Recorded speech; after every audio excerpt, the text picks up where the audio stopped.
Ceritanya bagus, cuman ya. Halo Book Lovers, balik lagi bersama gue Rio di sini dan kita akan membahas buku ini. Nah, biar gak menunggu lama, kita bumper dulu dan langsung bahas bukunya setelah itu.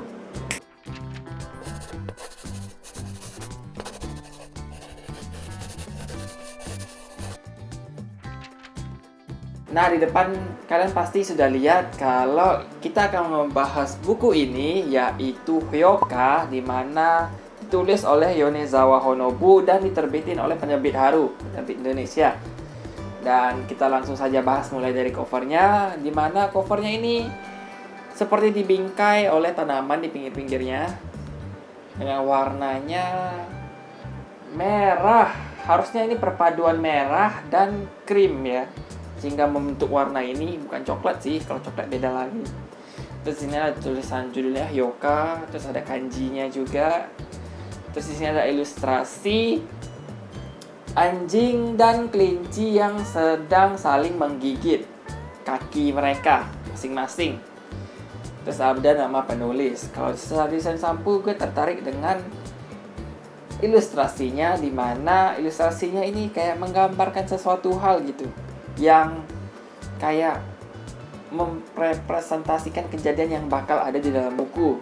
Nah, ceritanya tentang apa sih di buku ini? Ini adalah tentang seorang siswa SMA yang bernama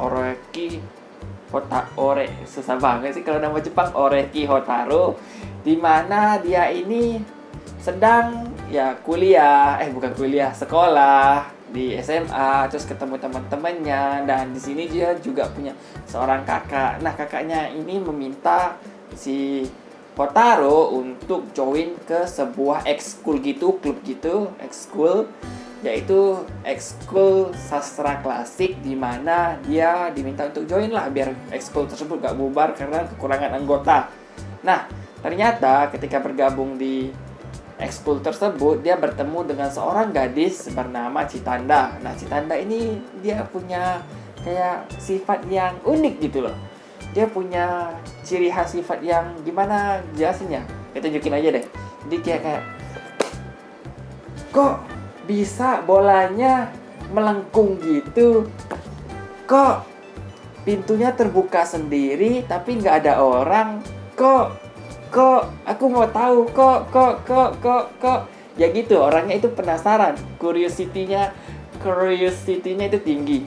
Dia pengen tahu hal yang dia lihat gitu loh, yang dia nggak ngerti tapi dia pengen tahu. Dan disinilah dia bertemu dengan Oreki atau si Hotaro ini. Hotaro ini dia punya kemampuan memori dan mengolah informasi yang cukup bagus, di mana dia bisa menyimpulkan atau deduksi tentang kejadian-kejadian yang muncul, sehingga mereka berdua ini bertemu. Chitanda yang penasaran dan Oreki yang punya kemampuan untuk deduksi, menyimpulkan dari beberapa faktor, sehingga kita tahu kejadian sebenarnya seperti apa, dan mereka bertemu. Jadi ceritanya itu mereka kayak mulai ketemu misteri-misteri di sekolah tentang kayak ruangannya terkunci tapi ada orang di dalamnya, atau tentang bangunan tertentu, atau ada benda hilang dan sebagainya. Dan mereka menyibak misteri di balik itu semua, tentang sebenarnya apa sih yang terjadi, sebenarnya aslinya kenapa sih, ada trik-trik apa sih, atau penjelasannya seperti apa sih. Nah gitu. Dan hingga akhirnya mereka itu, atau Chitanda ini dan Oreki, menemukan sebuah misteri tentang antologi sastra klasik mereka, yaitu terhadap senior mereka yang kejadiannya 33 tahun lalu. Dan senior mereka ini dikeluarkan dari sekolah. Bukan dikeluarkan di sekolah, ya di sekolah sih, kejadiannya di sekolah. Tapi ya gitulah. Jadi seniornya ini dikeluarkan dari sekolah karena telah melakukan sesuatu, dan mereka ingin tahu nih sesuatu itu apa. Sehingga seniornya, senpainya yang ternyata merupakan pamannya si Chitanda ini, keluar dari sekolah. Dan gitu, pengen tahu sejarahnya gimana kok bisa. Terus mendengar ceritanya Chitanda, dia dulu pernah ngobrol dengan pamannya dan dia menangis. Dia pengen tahu dulu waktu kecil dia mendengar apa sih hingga dia bisa menangis? Nah, itu adalah misteri di buku ini. Hingga mereka memecahkan masalah dan sebagainya. Nah, gue suka di sini karena ceritanya detail banget. Terus penggambaran karakternya dapet banget. Oh iya, ini juga udah ada seri animenya, udah diadaptasi ke anime.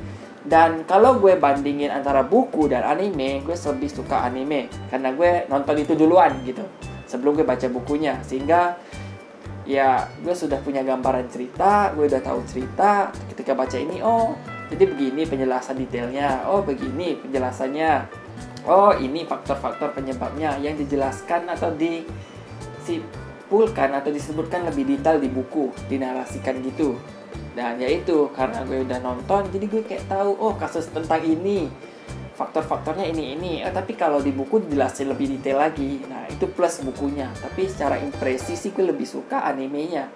Karena ya kita tahu itu penggambaran lingkungan sekolahnya seperti apa, karakternya seperti apa, dan bisa kita gambarkan di imajinasi kita gitu loh. Itu sih perbandingannya.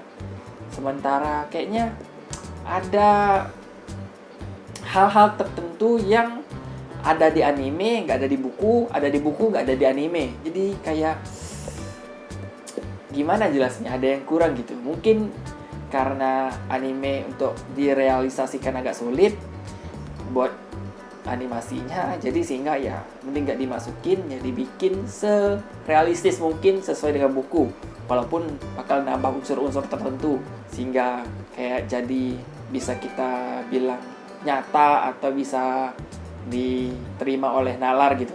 Tapi kalau di buku ini kan ya ini sesuai dengan narasi dan cerita yang dibikin oleh penulis sendiri. Kayak gitu sih bedanya, walaupun gue seneng animenya daripada bukunya. Sayang banget, bukunya walaupun detail tapi ada hal yang mengecewakan. Mungkin karena ekspektasi gue terlalu tinggi setelah nonton animenya baru baca bukunya. Ya gitu lah. Oke, itu untuk review buku Yoka. Dan ceritanya bagus, cuman ya mungkin karena gue nonton anime ya jadi vibe-nya itu kurang ya. Ya itu sih, sekian dulu review gue. Dan gue bakal bikin video lain kayaknya, udah sedia buku di sini buat di-review lagi. Dan ya, ketemu di video berikutnya, gue review buku lain dan gue record di hari yang sama. Kalian bisa lihat dari bajunya, berarti itu record di hari yang sama. Kayak gitu. Bye.